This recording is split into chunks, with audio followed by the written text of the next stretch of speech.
Assalamualaikum warahmatullahi wabarakatuh. Yang terhormat Ibu Kusrehana MPD selaku guru pembimbing kami di Karya Tulis Ilmiah ini. Perkenalkan, kami adalah Kiza dan Nirmita Zalan Alia. Saya Zahra Misa Nur Fatimah. Dan pada kesempatan kali ini kami akan mempresentasikan karya tulis ilmiah kami yang berjudul Pengaruh Media Sosial TikTok Terhadap Semangat Belajar Siswa Kelas 11 SMAN 1 Bekasi. Media sosial ini, khususnya TikTok, telah menjadi bagian penting dalam kehidupan sehari-hari, terutama di kalangan remaja. Banyak konten yang beredar di platform ini yang gak hanya menghibur tapi juga menginspirasi dan memotivasi. Kemudian kami merasa perlu untuk meneliti bagaimana pengaruh penggunaan TikTok terhadap semangat belajar siswa-siswi di SMA Negeri 1 Bekasi, dan serta penelitian ini bertujuan untuk memahami apakah konten yang beredar di TikTok dapat memberikan dampak positif ataupun negatif terhadap motivasi belajar siswa. Melalui penelitian ini, kami berharap dapat memberikan wawasan baru mengenai peran media sosial dalam kehidupan pendidikan dan bagaimana hal tersebut dapat dimanfaatkan untuk meningkatkan semangat belajar siswa. Untuk memulai, izinkan kami untuk menjelaskan latar belakang dan tujuan dari penelitian ini. Saja kita ke bab 1, yaitu pendahuluan. Di latar belakang pertama adalah TikTok adalah platform media sosial yang biasanya digunakan oleh para pengguna untuk membuat video dengan berdurasi panjang ataupun pendek. Kemudian, aplikasi TikTok itu berasal dari Cina dan dikembangkan oleh perusahaan teknologi bernama ByteDance. Pada September tahun 2016, aplikasi TikTok ini awalnya diluncurkan di Cina dengan nama Douyin. Kemudian, aplikasi ini bertujuan dibuat untuk menghibur dan mengembangkan kreativitas para penggunanya dengan menyediakan berbagai fitur seperti musik, efek filter, dan challenge yang sedang tren. Kemudian TikTok ini terkenal dengan algoritma yang menyesuaikan konten terhadap minat pengguna, sehingga setiap orang dapat menemukan video yang sesuai dengan selera mereka. Kemudian TikTok juga dapat menjadi tempat penting untuk tren budaya dan kolaborasi antara sesama pengguna. Dan salah satu tantangan utama dengan TikTok adalah kemampuannya untuk mengalihkan perhatian. Jadi konten yang dibuat menarik dan singkat bisa membuat pengguna, terutama para pelajar, asyik berlama-lama tanpa menyadari waktu telah berlalu. Kemudian sehingga tanggung jawab belajar mereka jadi terabaikan. Di era digital saat ini, media sosial, khususnya platform seperti TikTok, telah menjadi bagian dari kehidupan sehari-hari siswa. TikTok dengan format video pendek yang menarik dan beragam telah menarik perhatian banyak generasi muda. Meskipun TikTok yang menyediakan hiburan dan informasi, ada pula risiko yang berhubungan dengan penggunaannya. Platform TikTok dapat berdampak negatif terhadap manajemen waktu dan minat belajar siswa kelas 11 IPS 4. Kemudian beberapa konten yang kurang mengedukasi dan tidak pantas juga dapat berdampak kepada penurunan moral individu dan kognitif siswa dalam pembelajaran yang dapat memungkinkan terjadinya gangguan mental. TikTok memiliki banyak konten dengan berbagai topik mengikuti perkembangan zaman, sehingga menyebabkan FOMO atau Fear of Missing Out, yang merupakan salah satu contoh yang dapat menjadi gejala awal dari gangguan mental seperti kecemasan hingga depresi. Sehingga latar belakang dari penelitian ini membuat kami ingin meneliti mengenai pengaruh TikTok, sosial media TikTok terhadap semangat belajar para siswa di SMA Negeri 1 Bekasi. Selanjutnya ada poin kedua, yaitu rumusan masalah.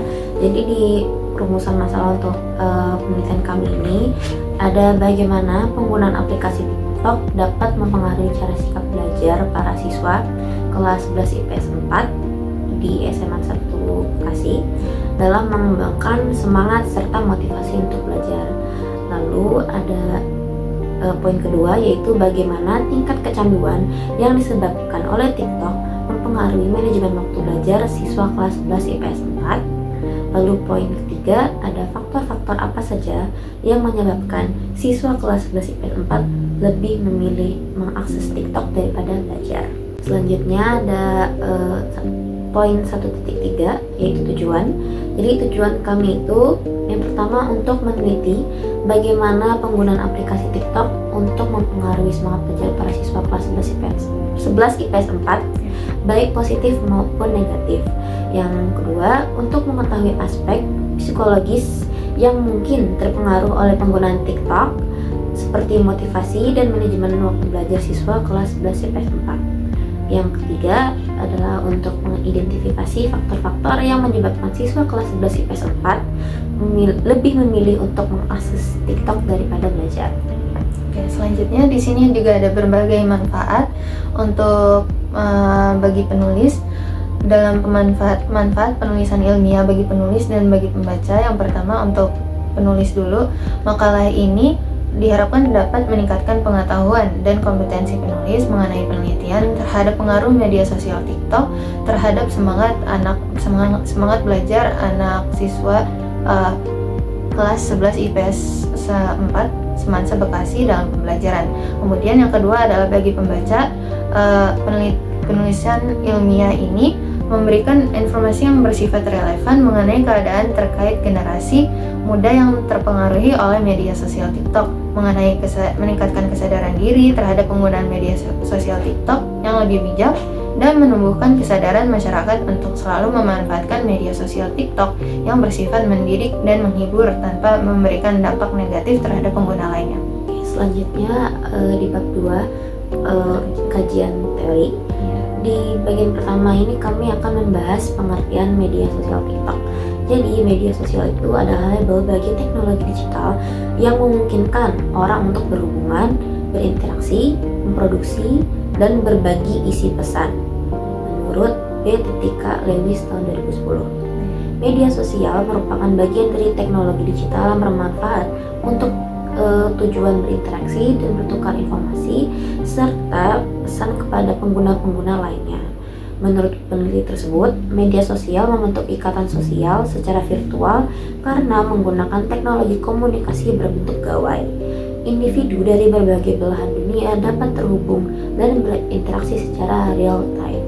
Oke, selanjutnya di sini ada 2.1.1 yaitu dampak media sosial. Media sosial itu bisa memudahkan pengguna untuk mendapatkan inspirasi serta menjadi lebih kreatif dan dapat berteman dan berjaring dengan semua orang. Tidak ada lagi hambatan komunikasi, kemudian dapat menemukan berbagai peluang bisnis. Lebih mudah untuk mengetahui apa yang sedang terjadi di dunia. Itu menurut peneliti Widada tahun 2018. Kemudian pengguna juga dapat dengan mudah mengakses berbagai informasi dari berbagai sumber, mencakup berita, artikel, dan konten edukatif yang membantu memperluas ilmu pengetahuan dan pemahaman tentang isu-isu terkini. Kemudian menurut Hussein pada tahun 2014, pemanfaatan internet dalam pembelajaran diharapkan dapat merangsang siswa untuk belajar secara lebih mandiri serta berkelanjutan sesuai dengan kecakapan dan potensi alami yang dimiliki. Namun di balik kemudahan dan kecanggihannya, media sosial juga menyimpan potensi bahaya yang dapat berdampak negatif bagi perkembangan remaja. Dampak negatif dari media sosial adalah yaitu beberapa contohnya, yaitu menjauhkan orang-orang yang sudah dekat dan sebaliknya, interaksi secara tatap muka cenderung menurun, kemudian membuat orang-orang menjadi kecanduan terhadap internet, kemudian menimbulkan konflik dan masalah privasi, kemudian rentan terhadap pengaruh buruk orang lain. Selanjutnya ada poin 2.2 yaitu pengertian dari semangat belajar. Jadi kata semangat itu secara umum adalah minat yang begitu menggebu serta pengorbanan dalam mencapai suatu tujuan menurut Yahya tahun 2003. Definisi dari belajar menurut pandangan tradisional adalah suatu usaha mencapai sejumlah ilmu pengetahuan. Semangat belajar merupakan hal penting yang harus dimiliki oleh siswa dalam proses belajar, dan guru dituntut pandai dalam memilih strategi yang baik dalam menumbuhkan semangat belajar yang ada pada siswa, baik motivasi intrinsik maupun ekstrinsik. Motivasi intrinsik adalah motivasi yang tumbuh dalam diri sendiri sehingga mendorong individu tersebut untuk melakukan sesuatu. Tidak perlu rangsangan dari pihak luar untuk menumbuhkan motivasi tersebut. Sedangkan motivasi ekstrinsik adalah motivasi yang aktif dan adanya rangsangan dari luar. Menurut Gunarsa tahun 2008, yang dimaksud dengan motivasi ekstrinsik adalah segala sesuatu yang diperoleh melalui pengamatan sendiri ataupun melalui saran, anjuran, atau dorongan dari orang lain. Motivasi intrinsik dan ekstrinsik tersebut dapat direalisasikan dengan menciptakan kondisi belajar yang efektif, efisien, serta dinamis. Selanjutnya ada beberapa karakteristik siswa yang memiliki semangat belajar tinggi, yaitu contohnya yang pertama adalah seperti mengerjakan tugas tanpa menunda. Kemudian yang kedua, mereka rajin, tekun, dan sungguh-sungguh untuk belajar. Kemudian yang ketiga, rasa keingintahuan mereka yang sangat besar. Kemudian juga yang mereka sering cenderung memilih tempat duduk yang paling depan di kelas. Kemudian yang terakhir adalah mereka tidak mudah putus asa. 2.3 Penelitian terdahulu. Penelitian ini memiliki kerelevanan dengan penelitian terdahulu, yaitu salah satunya adalah penelitian yang dilakukan oleh Jessica Margareta Pinotoan, Veronica E.T. Salem, dan sang putri Sidik pada tahun 2024 dengan judul Dampak Aplikasi TikTok pada Perubahan Perilaku Siswa. Ini mereka melakukan studi kasus di SMA Negeri 1 Kawangkoan pada tahun 2024. Penelitian ini membahas dampak dan faktor-faktor pendorong siswa dalam menggunakan aplikasi TikTok di sekolah. Hasil penelitian ini juga menunjukkan bahwa dampak aplikasi TikTok padahal TikTok ini memfokus pada bagaimana perubahan yang terjadi pada siswa dalam perilaku, yaitu perubahan perilaku dalam berpakaian, perubahan perilaku dalam berdandan, dan dalam berkata-kata. Namun penelitian ini menekankan pada penelitian terhadap penyebab-penyebab mengapa siswa menggunakan aplikasi TikTok di sekolah. Oke, selanjutnya ada poin 2.4 bagian kerangka berpikir. Jadi di sini ada bagian judul dari karakteristik ilmiah kami. Lalu kami poin selanjutnya itu ada ke dampak sosialnya, lalu ke karakteristik siswa yang memiliki semangat belajar, lalu ke semangat belajar para siswa kelas 11 IPS 4 Seman 1 Bekasi. Kerangka berpikir ini itu dibangun berdasarkan teori-teori yang telah dibahas sebelumnya, yang menggambarkan pengaruh media sosial TikTok terhadap semangat belajar siswa, khususnya terkait dengan proses belajar. TikTok dapat meningkatkan semangat belajar melalui konten edukatif dan inspiratif. Sebaliknya, jika digunakan secara berlebihan untuk hiburan, TikTok juga berpotensi mengalihkan perhatian dan menurunkan semangat belajar siswa. Pengaruh dalam kerangka pemikiran di atas dapat dijelaskan sebagai berikut.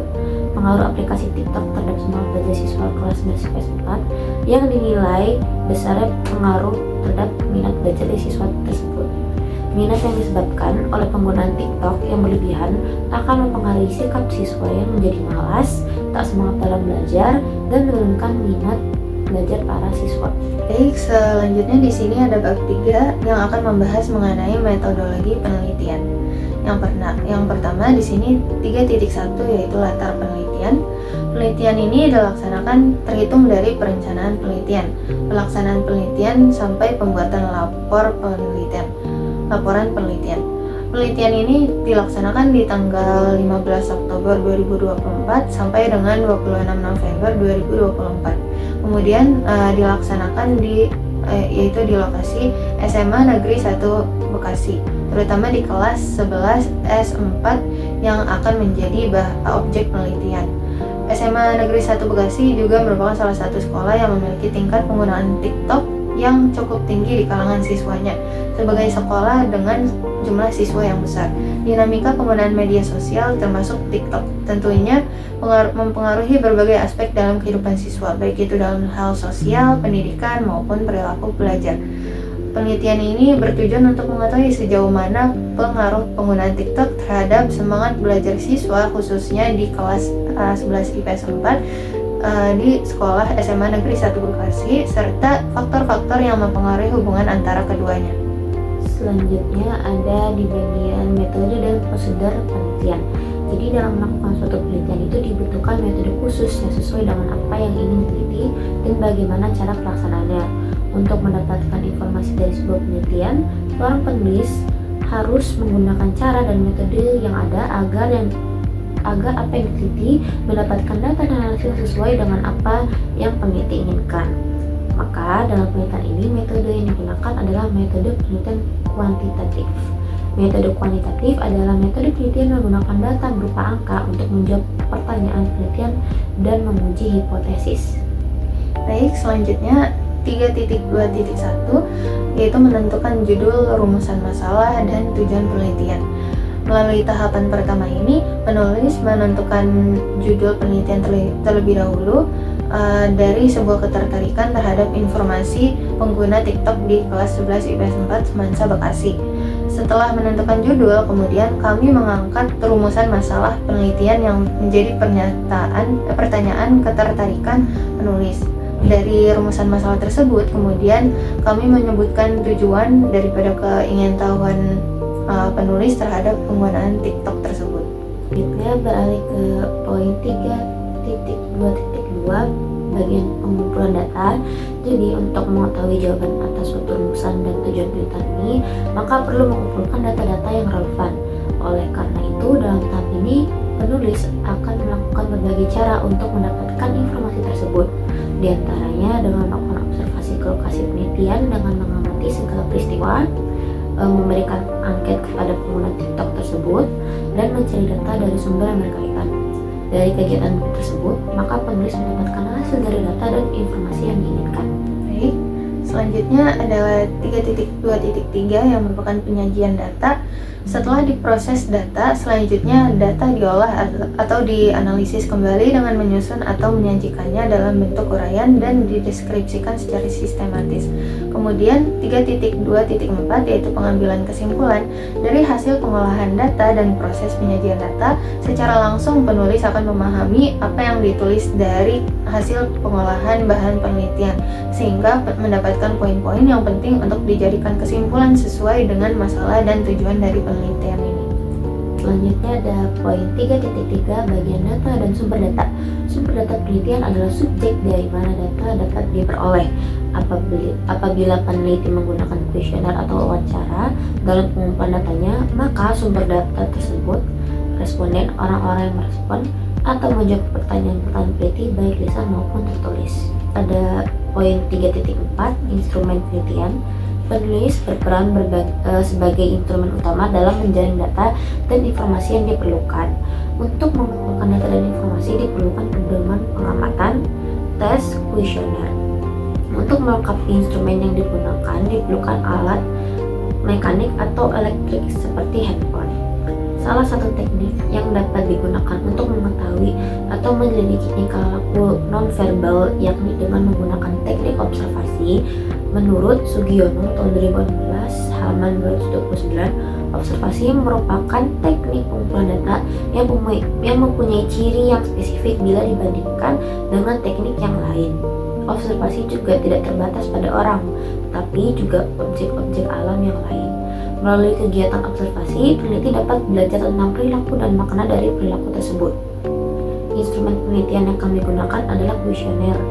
Kuesioner merupakan metode pengumpulan data yang dilakukan dengan cara memberi seperangkat pertanyaan atau pernyataan tertulis pada responden untuk dijawab. Dalam penerapannya, kuesioner dibagi menjadi beberapa jenis. Secara umum, kuesioner dibagi menjadi 3 jenis, yaitu kuesioner terbuka, kuesioner tertutup, dan kuesioner campuran, di mana setiap jenis kuesioner memiliki arti dan fungsi yang berbeda-beda. Selanjutnya ada 3.5 prosedur pengumpulan data. Kami di sini akan menjelaskan langkah-langkah prosedur pengumpulan data yang merupakan langkah-langkah dari penelitian pengumpulan data kami. Yang pertama ada menentukan populasi yang akan kita pilih untuk melakukan penelitian, yaitu siswa dan siswi dari kelas 11 IPS 4 Semansa Bekasi yang menggunakan aplikasi TikTok. Yang kedua adalah menentukan sampel yang berjumlah 27 siswa yang menggunakan aplikasi TikTok. Kemudian yang ketiga adalah kami menyusun kisi-kisi dan alat pengumpul data atau instrumen. Yang keempat, kami melakukan uji coba kuesioner yang dilakukan di sampel kelas yang sudah ditentukan. Yang kelima, revisi instrumen dan perbanyak kuesioner.